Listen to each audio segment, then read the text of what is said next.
जो आज फिर हम आगे चलेंगे। आज का लेक्चर जैसे खत्म होगा तो फोर्थ लेक्चर से लेके 9A लेक्चर तक आपके नेक्स्ट टेस्ट जो टेस्ट आपका आने वाला है कमिंग संडे को, जो पहले से अनाउंस कर दिया गया, उसको आपको सभी को टेस्ट देना है। जो टेस्ट नहीं देता है, आपको पता ही है पिछली बार भी 2 बच्चे रिमूव किए गए हैं, फिर उनकी रिक्वेस्ट पे मेरे को ऐड करना पड़ा।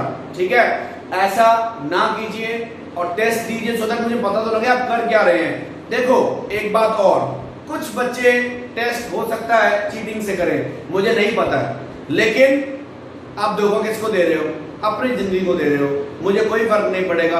आप जैसा मेरे आगे प्रेजेंट करोगे मैं तो चेक कर दूंगा, लेकिन आपको इंटरनली पता है कि आपने चीटिंग करी है कि नहीं करी। तो कोशिश कीजिए जितने नंबर आए, मैंने पहले कहा था it doesn't matter, what matter is कि आप ऑनेस्टली पेपर दे रहे हैं और जितने भी नंबर आ रहे हैं जितना आपने समझा उसी में से आ रहा है। ठीक है, तो इससे मैं आपको क्या समझाऊं, आप लोग बड़े बच्चे वैसे हो चुके हैं, बाकी आप सब कुछ समझदार हैं। अब हम आगे चल रहे हैं बेटा। आज का टॉपिक जो है मेजर टॉपिक, बोर्ड में हर साल एक क्वेश्चन आएगा ही आएगा। ठीक है, तो सबसे पहला टॉपिक और सबसे मोस्ट इंपॉर्टेंट टॉपिक, आपको भी सर जो अभी तक किए वो इंपॉर्टेंट नहीं है, वो भी इंपॉर्टेंट है, लेकिन ये मेजर, ये बहुत इंपॉर्टेंट है, इलेक्ट्रिक फ्लक्स। क्या बोल रहे हैं हम? Electric flux. ठीक है, आप लोगों को एक चीज याद रखनी है बेटा कि आपको मैं एक्चुअली बताऊं, अगर आप जब लास्ट प्रिपरेशन करेंगे बोर्ड्स के लिए तो आपको एक्चुअली लास्ट के पार्ट जरूर करने हैं, क्योंकि वो सबसे ज्यादा पूछे जाते हैं। वो सारे चैप्टर का समरी का कॉन्सेप्ट होता है, इसलिए आप हर चैप्टर के लास्ट पार्ट को बहुत अच्छे तरीके से पढ़िए और देखिए। अब सारे टॉपिक इज इलेक्ट्रिक फ्लक्स। ये टॉपिक न्यूमेरिकल्स का भरा हुआ है, इसको आप ढंग से देखेंगे। बात ये आती है कि फ्लक्स है क्या। स्कूलों में 1 मिनट में कर लिया होगा, flux number of electric field, बस खत्म। ऐसा नहीं है, एक लाइन याद किया होगा, number of electric fields passing through an area is known as flux. अरे यार, फ्लक्स का लिटरल मीनिंग पहले जानो, एक्चुअली फ्लक्स होता क्या है। बच्चे फ्लक्स आपने 11th क्लास में ही पढ़ा है, कई बच्चे अब मत्था मारेंगे, हमने तो 11th में याद ही कुछ नहीं है, लेकिन थोड़ा सा याद होगा कि समझो ये आपके सामने एक बीकर है, ठीक है, और इस बीकर में मैंने यहां पर एक होल किया और यहां से पानी बाहर आएगा। तो यहां पर टॉरी सीरीज अगर याद हो तो हमने लिखा था वेलोसिटी ऑफ ई फ्लक्स। क्या लिखा था हमने? वेलोसिटी ऑफ ई फ्लक्स, कि जितना इस पॉइंट से पानी बाहर आएगा उसे हम कहते हैं वेलोसिटी ऑफ ई फ्लक्स, कितना पानी आ रहा है। फ्लक्स क्या है अभी भी नहीं पता लगा। फ्लक्स एक्चुअली होता क्या है, सुनिए बच्चे, फ्लक्स का मतलब होता है क्वांटिटी। क्या मतलब होता है? क्वांटिटी। कहने का मतलब क्या हुआ, तुमने सुबह सुबह नहाने की तैयारी करी और तुम्हारे टैप में से ये पानी आया और ये आपके बकेट में भर गया। जितना पानी यहां पे भरा जाएगा इसे हम कहेंगे फ्लक्स ऑफ वाटर या वाटर फ्लक्स, मतलब कितनी पानी की क्वांटिटी। सिमिलरली आपकी मम्मी बीन्स काट रही थी और एक प्लेट के ऊपर ये छोटे छोटे बीन्स इकट्ठे हो, इसे हम कहेंगे बीन फ्लक्स, मतलब क्वांटिटी कितनी इकट्ठी हुई, कितनी इकट्ठी हुई। अच्छा, मैंने कहा ये विंडो है और इस विंडो से हवा क्रॉस हो रही है,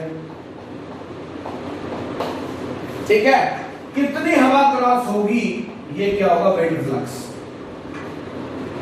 विंड फ्लक्स। तो एक्चुअली आपको फ्लक्स का लिटरल मीनिंग पता लगा क्या? क्वांटिटी। सिमिलरली आप खुद समझो, इलेक्ट्रिक फ्लक्स अगर बोला है तो इलेक्ट्रिक फील्ड लाइंस किसी भी सरफेस से कितनी पास होंगी, कितनी क्वांटिटी होगी, वो क्या है? Electric flux. क्या बेटा? Electric flux. किसी भी इलेक्ट्रिक फील्ड लाइंस कितनी किसी सरफेस से क्रॉस होगी उसे हम कहेंगे इलेक्ट्रिक फ्लक्स। जैसे कि पानी कितना बकेट में भरा जाएगा, वाटर फ्लक्स। जैसे हवा कितनी आएगी किसी विंडो से, विंड फ्लक्स। और बीन्स मम्मा ने काटे प्लेट पे रखे, तो ये क्या बीन फ्लक्स। इजी मीनिंग समझना जरूरी है, what is actually the fluxes. ठीक है, तो पहले आप, सबसे पहले मैं डेफिनेशंस बाद में लिखूंगा, आप लोगों को खुद ही फॉर्मूला ड्राइव करना है। मुझे पता कई स्कूलों में 3-3 चैप्टर हो गए, और अगर पूछा जाए तो आपको आता कुछ नहीं। इसको हम बड़े खोल खोल के क्यों पढ़ रहे हैं, आपको समझ में आए चीज। क्यों? क्योंकि चीज को समझना है, रटना नहीं है।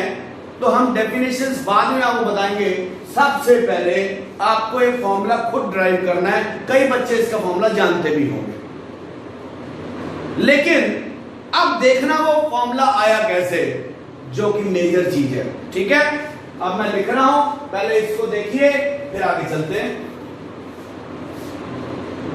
हाँ जी बेटा, अब मैं एक छोटा सा एग्जांपल लेता हूं। मैंने कहा ये मेरे पास एक विंडो है और इस विंडो में से हवा आ रही है। इसको देख के मैं सीधा यहां आऊंगा, आपको हैरानी हो जाएगी, यार सर ने तो फॉर्मूला रटवाया नहीं है, ड्राइव करवाया। सोच के आप खुद निकाल सकते हो। जैसे जैसे मैं बोलूंगा अपने दिमाग में आपको, अब मैं आपके सामने तो हूं नहीं, आप अपने आप बोलेंगे। ठीक है, मन में समझो इसमें से हवा आ रही है, तो ये विंड कितनी आएगी, किस किस पे डिपेंड कर सकती है, क्या क्या पैरामीटर हो सकते हैं इस विंडो, मतलब विंडो में से अगर कोई हवा आ रही है, कोई भी विंडो में से अगर कोई हवा आ रही है, तो हवा की इंटेंसिटी या हवा कितनी आएगी, वो हम किस किस चीज पे डिपेंड करेगा बताओ। सबसे पहले दिमाग में आया होगा, सर हवा जो आएगी ना, it totally depends on area of this window. अगर छोटी विंडो है तो थोड़ी हवा आएगी, बड़ी विंडो है तो ज्यादा हवा आएगी। दूसरी बात मेजर, बताओ, खुद सोच रहे होगे आप दिमाग में, सर कितनी स्पीड होगी हवा की, कितनी स्पीड होगी हवा की, मतलब विंड वेलोसिटी। विंड वेलोसिटी, ठीक है। अच्छा, सिमिलरली अगर मैं कहता हूं आपको एक ये चार्ज है और ये इलेक्ट्रिक फील्ड लाइंस आ रही हैं किसी सरफेस में से क्रॉस होंगी, तो ये कितनी आएंगी, क्या कितनी क्रॉस करेंगे इलेक्ट्रिक फील्ड लाइंस, वो क्या होगा इलेक्ट्रिक फ्लक्स। उसको हम डिनोट करते हैं फाई से। सबसे पहली बात एरिया पे डिपेंड करेगा वो, ठीक है, एरिया पे तो डिपेंड करेगा। थोड़ा सरफेस है तो थोड़ी सी लाइन, अगर मैं एक छोटा सा बनाता हूं तो देखो दो ही लाइन निकल रही है, ये बड़ा बनाया चारों निकल रही हैं, इसका मतलब क्या, एरिया पे डिपेंड करेगा ही करेगा, कौन, फ्लक्स। ठीक है, नेक्स्ट, फ्लक्स किस पे डिपेंड करेगा, जैसे यहां पर विंड वेलोसिटी, यहां पे फील्ड की इंटेंसिटी, कितनी ताकत है उस इलेक्ट्रिक फील्ड की और कितनी ज्यादा वो लाइंस किसी भी सरफेस से निकल सकती हैं, मतलब कितनी स्ट्रॉन्ग फील्ड है। इसका मतलब फ्लक्स दो पैरामीटर पे डिपेंड कर रहा है, दो पैरामीटर्स पे डिपेंड कर रहा है, एरिया और ई। ठीक है, क्या बोला मैंने, एरिया और ई। सोचने वाली बात है कि सर कोई और पैरामीटर हो सकता है, सोचते हैं। अब हमको एक पैरामीटर ढूंढना था कि जो कि इसके अलावा तो कुछ डिपेंड नहीं कर रहा है, एरिया पे तो पता लग रहा है, जितना ज्यादा एरिया होगा तो कम एरिया में कम फील्ड लाइंस, तो कम फील्ड लाइंस निकलेंगे तो कम flux, quantity of field lines is कम, इलेक्ट्रिक मतलब is less, electric field flux, ज्यादा इलेक्ट्रिक फील्ड होगी, ज्यादा फ्लक्स होगा, जितनी फील्ड लाइंस होंगी उतना ज्यादा फ्लक्स होगा, उतना ज्यादा क्या होगा, फ्लक्स। ठीक है, अब बात ये आती है बच्चों, इसके अलावा कोई और पैरामीटर तो नहीं है। उससे पहले मैं आपसे एक चीज पूछना चाहता हूं, बताइए एरिया स्केलर है कि वेक्टर है?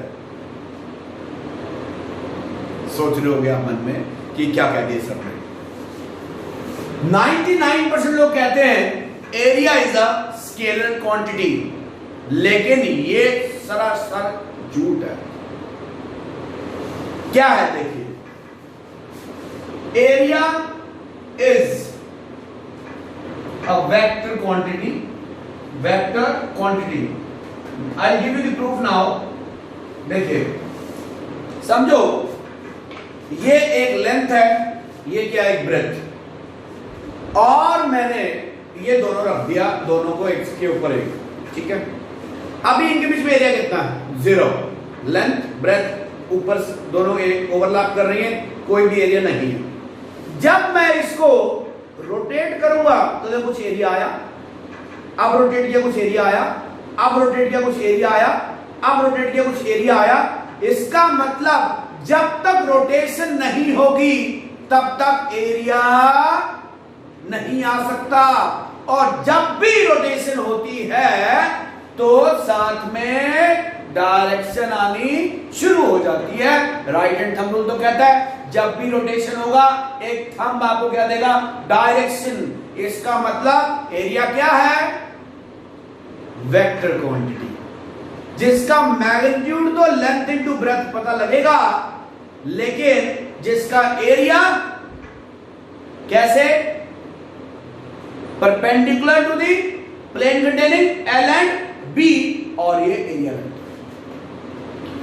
सो इफ आई से कि आपके सामने एरिया वेक्टर लिखना हो तो actually area is a vector quantity whose magnitude लिखेंगे कैसे? देखिए A vector is equal to A dot n. Why I am writing this dot n? Because it will specify the direction of the area vector. Area vector जैसे कि surface का मुझे direction चाहिए और observer कहीं पर खड़ा है तो मैं सीधा एक परपेंडिकुलर प्लॉट करूंगा। अभी आपको दिखाता हूं। तो एरिया वेक्टर क्या हो गया? ये तो हो गया इसका area. Area is a vector quantity whose direction is given by plotting a normal to the surface with respect to the observer।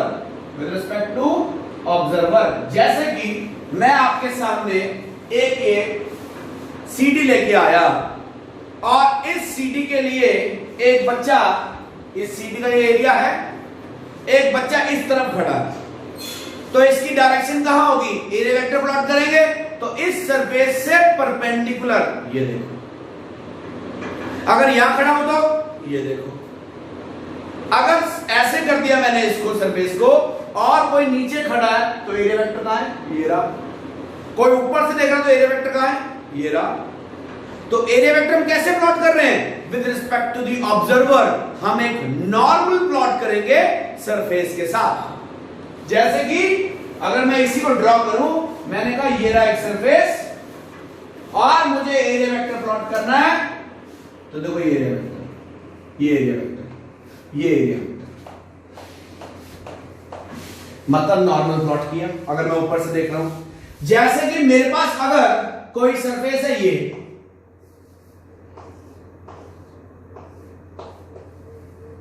Area vector plot करना है। एरिया वेक्टर कैसे प्लॉट करेंगे? अगर ऊपर है कोई तो उसके रिस्पेक्ट में ये होगा एरिया वेक्टर इस सरफेस का। अगर कोई यहां से देख रहा है तो ये होगा एरिया वेक्टर। अगर कोई यहां से देख रहा तो ये होगा एरिया वेक्टर। अगर कोई यहां से देख रहा नीचे की तरफ तो ये होगा एरिया वेक्टर। तो हम किसी भी सरफेस का अगर एरिया वेक्टर प्लॉट करना है तो हम क्या प्लॉट करेंगे? नॉर्मल। क्या प्लॉट करेंगे? नॉर्मल। और याद रखें, it is always in the outward direction. अंदर थोड़ी सिलेंडर के घुस जाओगे, बंदा सिलेंडर में घुस जाएगा अंदर? नहीं, यहां से देखेगा ना। अगर यहां है तो सरफेस क्या लेंगे? मेरे वेक्टर, नॉर्मल वेक्टर प्लॉट करेंगे। तो याद रखें, area is a vector quantity whose direction is given by plotting the normal with respect to the surface depending on what? It is always in the outward direction. Outward direction. तो जैसे कि मैंने आपको बताया, अगर ये लेंथ है, ये ब्रेथ है, इसको घुमाओगे तो अगर मैंने ऐसे घुमाया तो एरिया वेक्टर बाहर की तरफ आ गया। हाँ है ना? क्लियर है? तो आपके सामने क्या आया? एरिया क्या है? Vector quantity. अगर आपको समझो ये एक सरफेस है,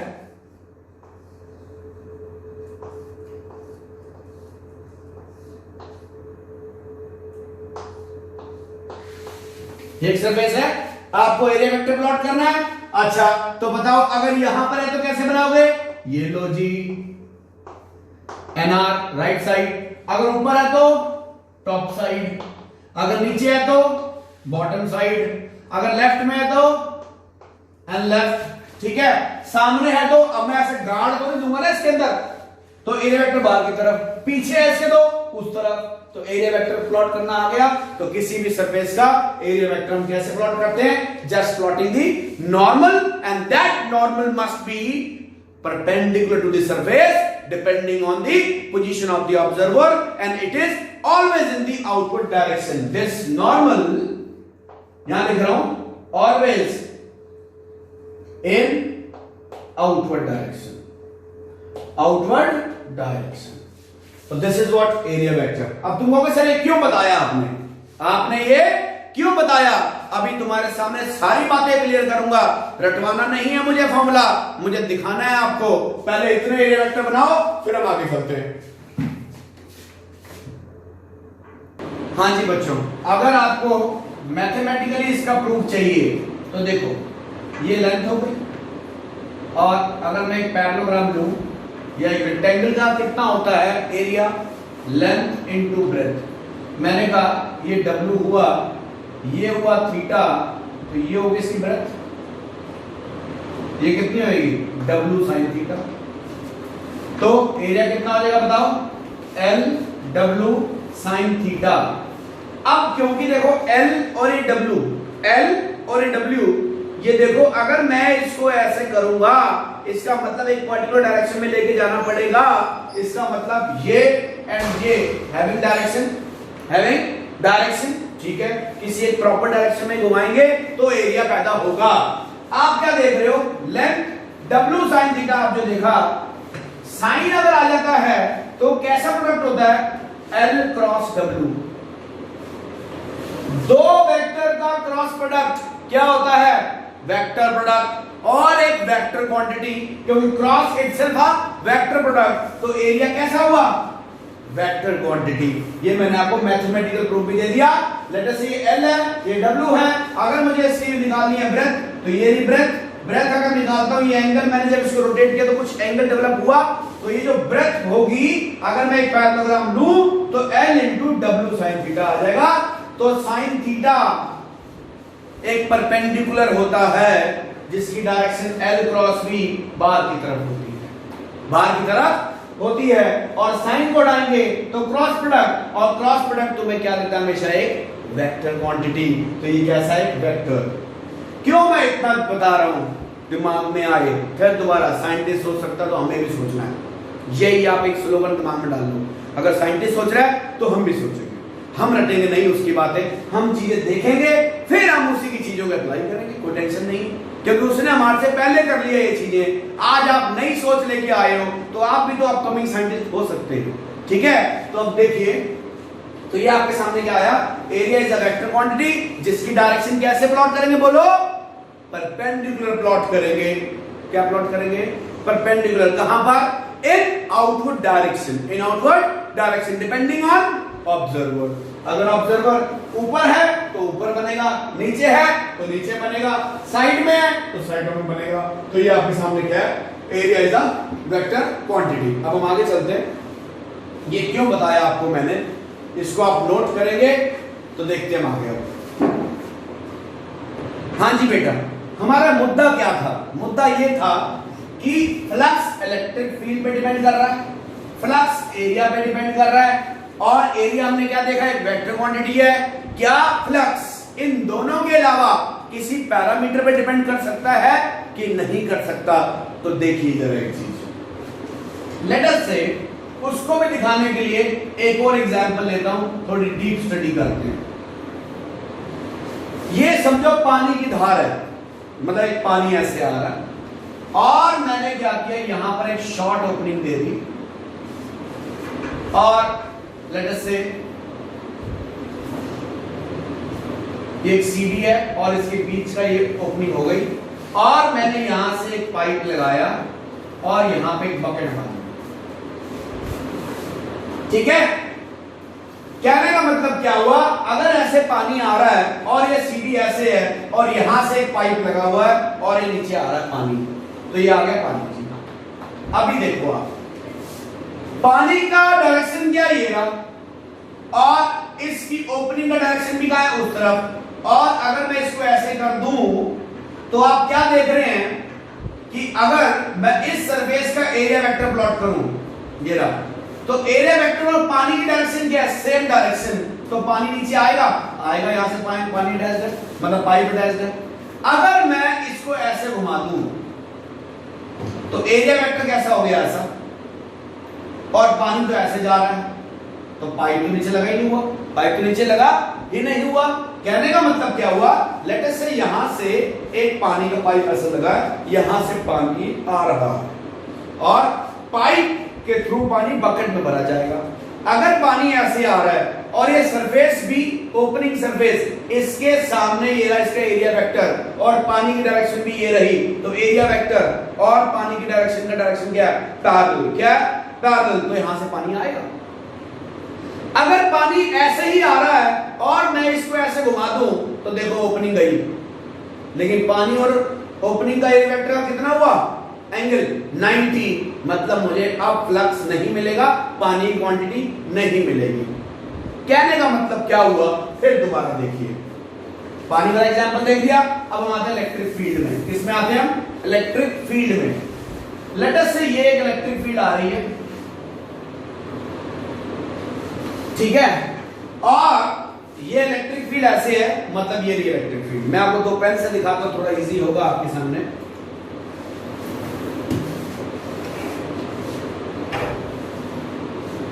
देखिए, this yellow one is electric field, it is like this, ये रहेगा, ठीक है, ढंग से देखना, एकदम क्लियर हो जाएगा, कभी भी न्यूमेरिकल भी गलत नहीं करोगे, ऐसी चीज समझा दूंगा तुम्हारे को। ये देखो एक सरफेस है, ये आपकी इलेक्ट्रिक फील्ड, क्या है ये, इलेक्ट्रिक फील्ड। मैंने कहा एक ऑब्जर्वर मेरा यहां बैठा है और एक उस ऑब्जर्वर, ये एक सरफेस हो गया, तो इस सरफेस का एरिया वेक्टर कैसा हुआ, ये रहा, तो बताओ इलेक्ट्रिक फील्ड और एरिया वेक्टर का एंगल कैसा है, पैरेलल। दैट मींस बताओ यहां से इलेक्ट्रिक फील्ड पास हो पाएंगी, हो पाएंगी, देखो फील्ड्स पार हो रही है, ये ओपन एंड हो गया, लेट अस से समझो ये पूरा खुला हुआ है और ये इलेक्ट्रिक फील्ड है, क्या ये इलेक्ट्रिक फील्ड। दोबारा सुनिए, मैंने कहा ये ओपनिंग सरफेस थी और ये इलेक्ट्रिक फील्ड लाइंस है, क्या ये इलेक्ट्रिक फील्ड लाइंस। अब देखो इलेक्ट्रिक फील्ड लाइंस आराम से बार को क्रॉस कर रही है, हां या ना, हां, किससे, इस ओपन सरफेस से, ये रहा एरिया वेक्टर, तो दोनों में एंगल कितना है, जीरो, कितना एंगल है, zero, and we are getting the flux. अगर मैं इसको ये मूव कर दिया, ये मैंने मूव कर दिया मूव, इलेक्ट्रिक फील्ड तो मेरी ऐसे ही थी, मैंने कहा इलेक्ट्रिक फील्ड तो इसी तरफ है, अच्छा, लेकिन अब सामने आ गया कौन, ऑब्जर्वर, एरिया वेक्टर ये रहा, एंगल कितना है 90, फ्लक्स मिलेगा, देखो फील्ड लाइन से पास ही नहीं हो पा रही इस ओपन सरफेस से। अच्छा, अगर मैं इसको ऐसे कर दूं, फील्ड लाइन तो ऐसे थी, फील्ड लाइन ऐसे थी, देखो ये आ रही है, देखो ये पास हो जाएंगे। अच्छा, और सरफेस कैसा, सरफेस ये रहा, एरिया वेक्टर कैसा है, ये रहा, फ्लक्स मिलेगा, एंगल कितना 180, एंगल कितना है 180, हाँ या ना, या 180 अगर आप नहीं कहना चाहते हो, 0 डिग्री एंगल है। इलेक्ट्रिक फील्ड ऐसे डायरेक्शन है ना, ये पूरी इलेक्ट्रिक फील्ड हो गई, ये एरिया वेक्टर। अच्छा, अगर मैं कहूं इलेक्ट्रिक फील्ड उस तरफ है, एरिया वेक्टर इस तरफ 180, तो 180 पे भी मुझे फ्लक्स मिलेगा, चाहे मुझे अंदर जाता हुआ नजर आ रहा है, लेकिन फ्लक्स मिलेगा। अच्छा, अगर मैं दोबारा से इसको ऐसे कर दूं तो इलेक्ट्रिक फील्ड तो ऐसी थी, एरिया वेक्टर कैसे हो गया ऐसे, देखो एंगल कितना हुआ 90, एंगल कितना हुआ 90, फ्लक्स नहीं मिल रहा। दोबारा से एक बारी, मैंने कहा ये रही इलेक्ट्रिक फील्ड, ठीक है। अच्छा, अब इलेक्ट्रिक फील्ड तो ऐसे है, ये येलो वन, अच्छा, ये ओपन सरफेस है, यहां पर ऑब्जर्वर खड़ा है, इस सरफेस का नॉर्मल कैसे प्लॉट करोगे, ये देखो नॉर्मल और इलेक्ट्रिक फील्ड येलो वन के बीच में एंगल कितना 0, and in 0 we are getting the electric field lines passing through this surface, ठीक है। ये ओपन सरफेस, देखो जो सीडी का ये ओपन सरफेस, ठीक है। अच्छा, अब मैंने क्या किया, इसको रोटेट कर दिया, मतलब कुछ एंगल पे ले गया। इलेक्ट्रिक फील्ड लाइन तो ऐसे थी, और एरिया वेक्टर कैसा होगा, यहां बंदा खड़ा तो ये रहा, एंगल कितना है 90। क्या ये electric field line yellow one इसके सरफेस से पास हो पा रही है? नहीं हो पा रही है। इसका मतलब अगर एरिया वेक्टर और इलेक्ट्रिक फील्ड आपस में नॉर्मल होंगे तो कभी भी आपको फ्लक्स नहीं मिलेगा, और अगर एरिया वेक्टर और इलेक्ट्रिक फील्ड आपस में पैरेलल होंगे तो हमें क्या मिलेगा? फ्लक्स। तो जीरो पे we are getting the output. Zero किस किस बीच में एंगल है? ई और ए के बीच में, तो जीरो पे we are getting the flux, but at 90 we are not getting any flux. Why? देखो इलेक्ट्रिक फील्ड है सरफेस से पास नहीं हो पा रही है बिकॉज एंगल कितना 90। तो ऐसी कौन सी ट्रिग्नोमेट्रिक क्वांटिटी है? इसका मतलब तीसरा डिपेंडेंस पता लगा, एंगल। रोटेट अगर मैं कर दूं सरफेस को तो उसकी रोटेशन पे भी फर्क पड़ रहा है, एंगल पे फर्क पड़ रहा है। एंगल किस किस के बीच में है?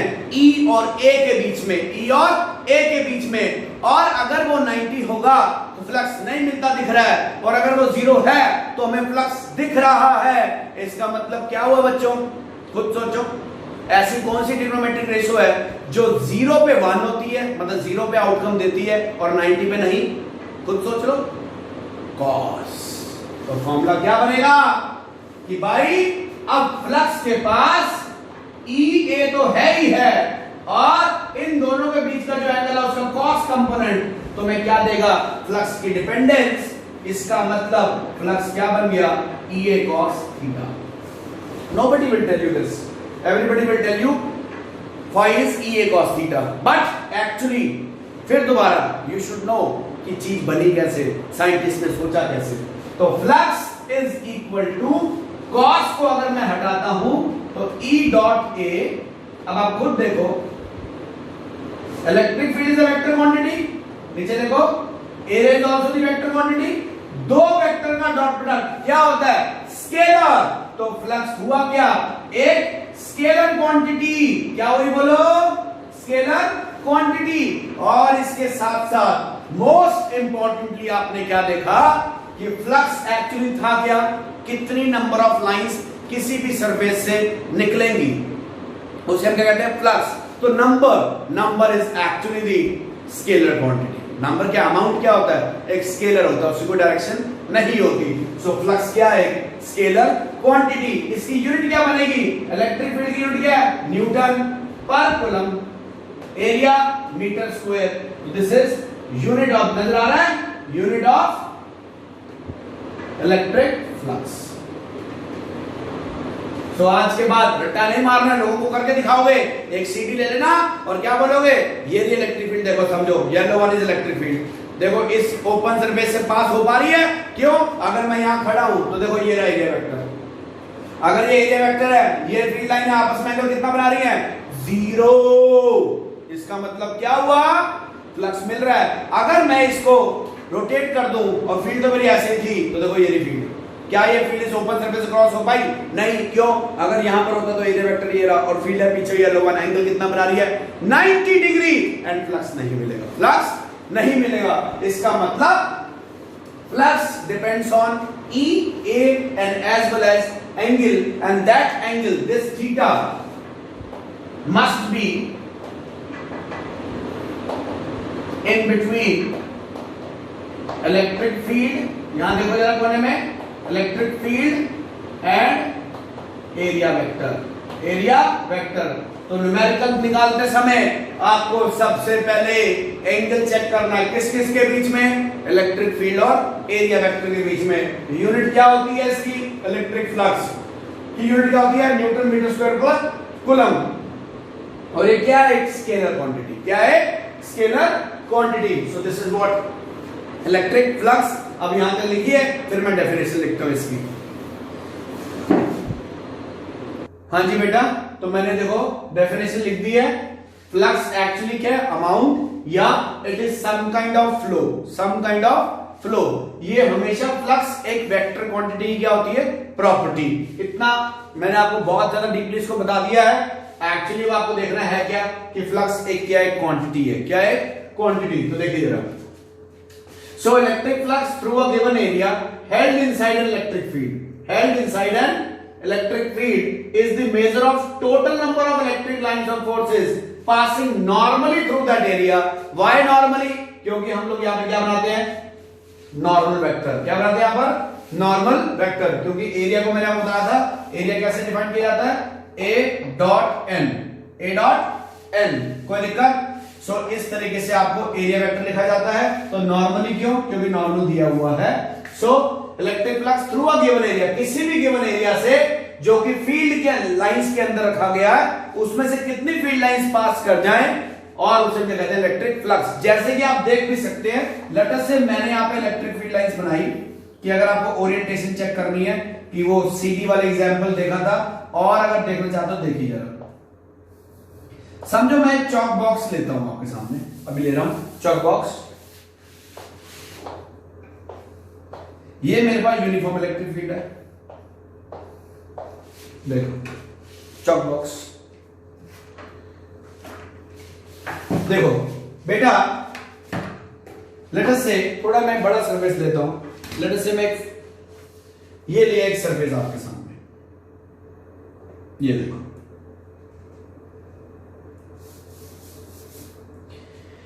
ये सरफेस रेड चॉक, ये सरफेस लेट अस से ओपन सरफेस है, ये फील्ड लाइंस है। अभी इसमें से फील्ड लाइंस कितनी क्रॉस हो रही है बताओ, 1 2 3 एंड दिस 4। इस 4 को भी देख लो, ये लो मैं ऐसे रखता हूं हाथ,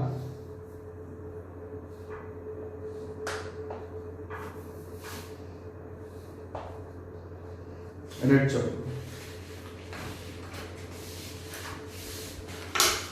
देखो बेटा, ये मैंने रखा, खुद देखो अभी इस सरफेस से कितनी लाइन पास हो रही है, तीनों के तीनों पास हो रही है। फ्लक्स कैसा है, मैक्सिमम। क्यों?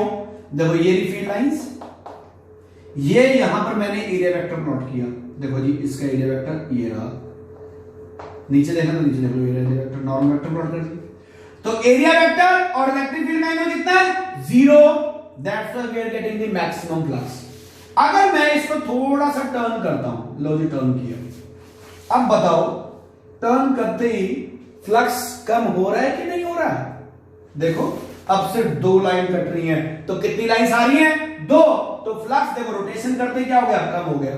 इसलिए मैं वो करके दिखा रहा था आपको, अब आप यहां देख लो, देखो कम हो गया। क्यों हो गया कम? क्योंकि कुछ एंगल पे रोटेट कर दिया, वो देखो थीटा है। अच्छा, अगर मैं इसको घुमा के ऐसे कर दूं, अब तो कोई भी लाइन पास नहीं हो रही इसमें से। क्यों? देखो इसका नॉर्मल वेक्टर ये रहा, और यहां पे क्या है, इलेक्ट्रिक फील्ड, एंगल कितना है 90, तो फ्लक्स कितना होगा 0। इसका मतलब क्या हुआ, रोटेशन पे डिपेंड करता है, और एंगल किस किस के बीच में है, ई और ए के बीच में। क्लियर है? आप इससे ज्यादा क्लियर नहीं हो सकता बेटा आपका, किसी भी बुक से पढ़ लो, इतने मेथड नहीं होंगे, गारंटी मेरी है। This is the easiest way कि हम किस तरीके से फ्लक्स को समझें। अच्छा, अगर बात, अभी तो यूनिफॉर्म फील्ड थी, अभी क्या थी, यूनिफॉर्म फील्ड। अगर होती non uniform field, for a non uniform electric field अगर होती, और उसके अंदर मैं अगर एक क्लोज सरफेस रख देता, तो फील्ड की पॉइंट हर जगह अलग अलग हो जाता फील्ड। अच्छा, तो इस पूरे क्लोज सरफेस के छोटे छोटे सरफेस अगर मैं बनाता, तो ये कोई और कई सारे, अगर मैं इस पूरे सरफेस के डिवाइड करना चाहूं, if surface area is divided in small elements. देखो अगर तो ये होता है यूनिफॉर्म फील्ड के अंदर, तो हर एक सरफेस से फील्ड लाइन सेम रहती, हर पॉइंट में फील्ड क्या रहती, सेम।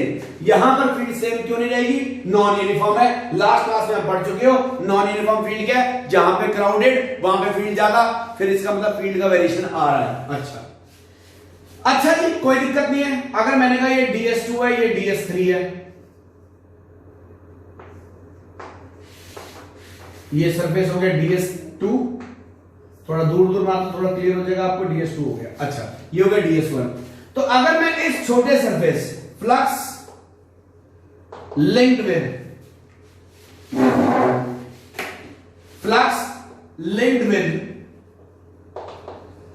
DS1 क्या होगा, इवन डॉट DS1। क्यों? अभी पीछे आपने देखो वहां पे फॉर्मूला पढ़ा, E × A E dot A नजर आ रहा वो ई डॉट ए, ठीक है। तो ई डॉट डीएस ये आ गया फ्लक्स 1, क्योंकि फील्ड की वैल्यू अलग अलग है तो प्रोडक्ट भी अलग अलग होगा। ऐसे φ2 क्या हो जाएगा, नीचे देखो नजर आ रहा है E2 डॉट DS2, हाँ है ना। इसका मतलब अगर मेरे को यहां टोटल फ्लक्स निकालना है तो वो क्या होगा E1 dot DS1 plus E2 dot DS2, मैं नीचे लिख रहा हूं नजर आ रहा है E2 DS2 plus E3 dot DS3, कई सारे हो सकते हैं, हाँ है ना एलिमेंट्स, तो ऐसे सो ऑन। अगर मुझे इसमें सम लेना है तो सम का मतलब क्या है, इसको इंटीग्रेट करना पड़ेगा। अगर इसमें एलिमेंट कितने हैं, बहुत सारे, तो देखो जरा नीचे क्या लिखा मैंने, सरफेस इंटीग्रेशन लगाया और इसे गोला कर दिया और E डॉट ds,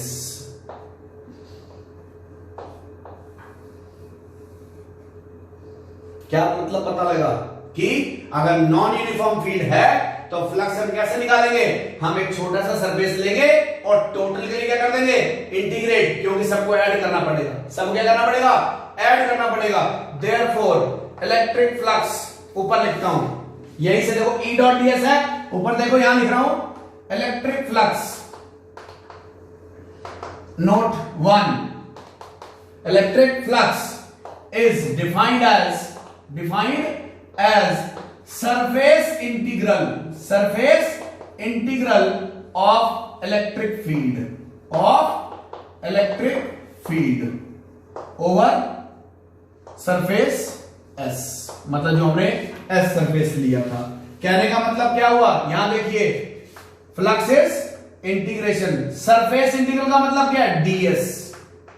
देखो बेटा जिनको नहीं पता, there are 3 types of integrals, मैं यहां बताता हूं आपको एक बॉक्स में, देखो जरा ds अगर हम है तो हम कहेंगे सरफेस इंटीग्रल, क्या करेंगे सरफेस इंटीग्रल, मतलब मैं सरफेस के लॉन्ग इंटीग्रेट करूंगा। अगर मैं लेंथ के लॉन्ग करता हूं इंटीग्रेट dl तो ये होगा लीनियर इंटीग्रल, देखो यहां पर लीनियर इंटीग्रल। अगर मैं वॉल्यूम के अराउंड करता हूं तो dv कितना होगा वॉल्यूम इंटीग्रल, ठीक है। तो ये हम नीचे देखो जरा सारे एक बारी, तो नीचे अगर हम आते हैं तो दोबारा से देखो इस पूरे सरफेस में अगर फील्ड होती नॉन यूनिफॉर्म तो इसमें कई सारे छोटे छोटे सरफेस अगर मैं लेता तो फील्ड हर जगह अलग अलग होती, तो E डॉट ds भी हर जगह क्या होगा अलग अलग। अगर मैं इन सब का क्या करना चाहता हूं, फ्लक्स निकालना चाहता हूं, तो एक छोटा सा सरफेस लूंगा और टोटल के लिए हम क्या कर दूंगा इंटीग्रेट। तो देखो ds लिया एक छोटा सा सरफेस और टोटल के लिए हम क्या कर दिया integrate over the whole surface. तो हम फ्लक्स कैसे निकालते हैं, flux is defined as surface integral of electric field। तो आपके सामने दो फॉर्मूले आए, एक आया EA cos थीटा, एक क्या आया E डॉट ds। ये हम आगे यूज करेंगे, एक्चुअली अभी हम इसके ऊपर न्यूमेरिकल करेंगे अगली क्लास में, क्योंकि टॉपिक पहले इसमें समझना है। अगली क्लास सिर्फ न्यूमेरिकल्स की होगी और न्यूमेरिकल्स की क्लास तक फर्स्ट लेक्चर से लेके फ्लक्स के न्यूमेरिकल तक सेकंड टेस्ट में आपके आएगा, ठीक है। तो अब आप आज फ्लक्स को अच्छे से सुनिए, कोई भी डाउट है आप मुझे फोन कर सकते हैं या आप मुझे वीडियो कॉल कर सकते हैं। तो ये आपके सामने क्या गया इलेक्ट्रिक फ्लक्स। थैंक यू बेटा।